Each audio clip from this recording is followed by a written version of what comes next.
Question write down please.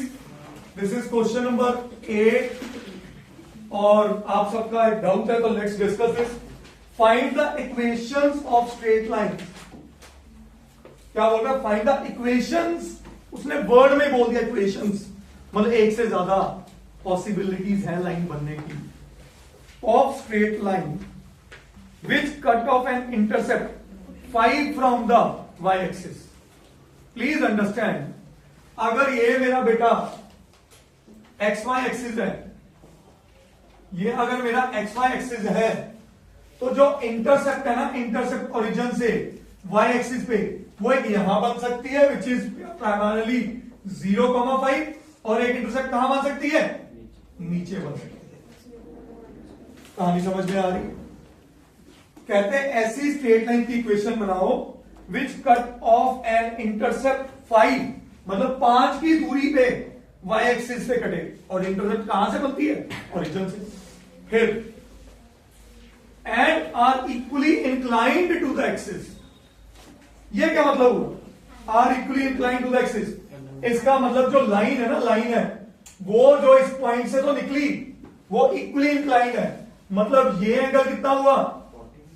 45, और ये angle कितना हुआ? क्या ये हुआ कि ये हुआ?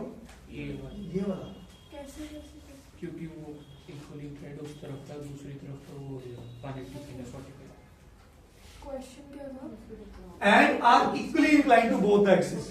बट वो ऐसे नहीं आ रहा है तो बहुत अच्छा बेटे बनता है, ये लाइन इक्वली इंक्लाइंड है। सो जो ये एक्यूट है तो ये ऑब्ट्यूस होगा, ठीक है। अब इसका मतलब ये एंगल आप सबको स्लोप दे जाएगा। यस, अगर ये एंगल स्लोप दे जाएगा तो ये बनेगा 180 माइनस विच इज 135। क्या ये बात समझ आई? Yes, sir. अगर ये बात समझ आई, अब कुछ चीजें आपसे छेड़ूंगा, ध्यान से सोच के बोलना। मेरे अकॉर्डिंग तो ये भी एक लाइन है यस, जो इक्वली इंक्लाइंड है, यस, मेरे अकॉर्डिंग तो ये भी एक लाइन है जो इक्वली इंक्लाइंड है, यस।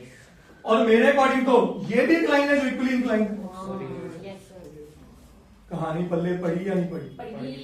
मतलब ये एंगल इसके बराबर, ये एंगल इसके बराबर, और ये एंगल इसके बराबर, तो मैं सिर्फ एक निकाल लूं लाइन।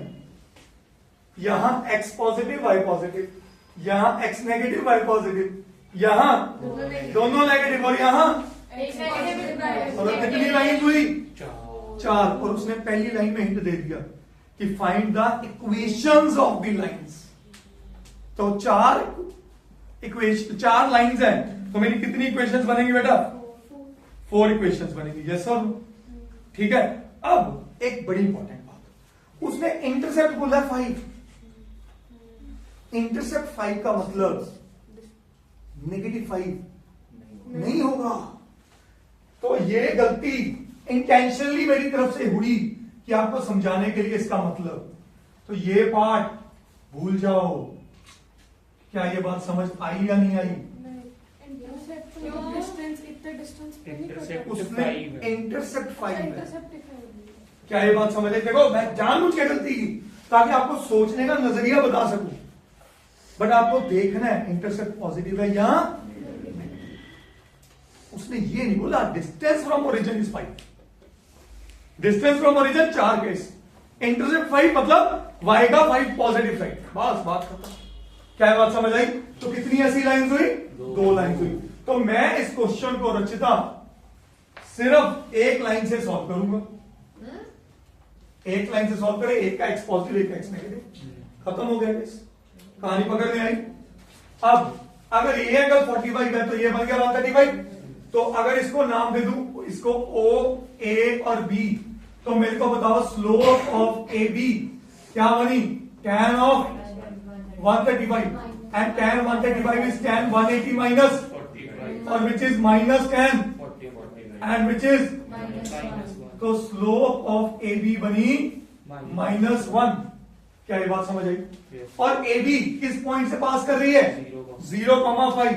तो equation of AB would be, Naveen ji, equation of AB would be, अच्छा एक चीज और बताऊं, अगर ये 45 है, ये 45 है, एक और थॉट सोचो, इसके ऑपोजिट साइड ये, इसके ऑपोजिट साइड ये, तो ए के कोऑर्डिनेट्स क्या हो गए? 5,0। लॉटरी। हम इक्वेशन वाले मेथड में ही आ जाए, स्लोप वाले मेथड ये भी भूल जाओ सारा। लो जी, पूछो क्यों भूल जाओ? अगर मेरे पास दो इंटरसेप्ट आ गई तो सिंपल नहीं 2 पॉइंट फॉर्म, इंटरसेप्ट फॉर्म लगाओ। तो भाई साहब मेरा आंसर क्या बना?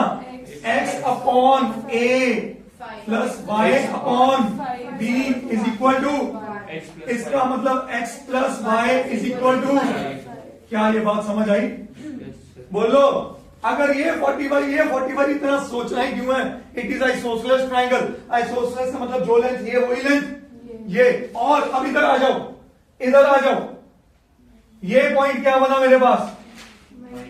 -5 कॉमा, तो मतलब x upon -5 plus y upon is equal to, तो इसका मतलब -x plus y is equal to. लो जी, दूसरी क्वेश्चन एक लाइन में खत्म हुआ। मैं यहां पे एक थॉट बता दिया था, अगर रिदम ये चारों लाइंस बनती तो इसकी इक्वेशन क्या बनी? x plus y is equal to 5। इसकी क्या बनी? -x plus y is equal to 5। और अगर ये होती ब्यूटीफुल, और ये होती, अब सोचना ही नहीं इतना, खेलो क्वेश्चन को दिमाग से। देखो मैं खुद इसको स्लोप वाले मेथड से कर रहा था, मैं बेवकूफी कर रहा था। जैसे मेरे पास दूसरा पॉइंट आया तो क्या सोचना है? इंटरसेप्ट करिए लो।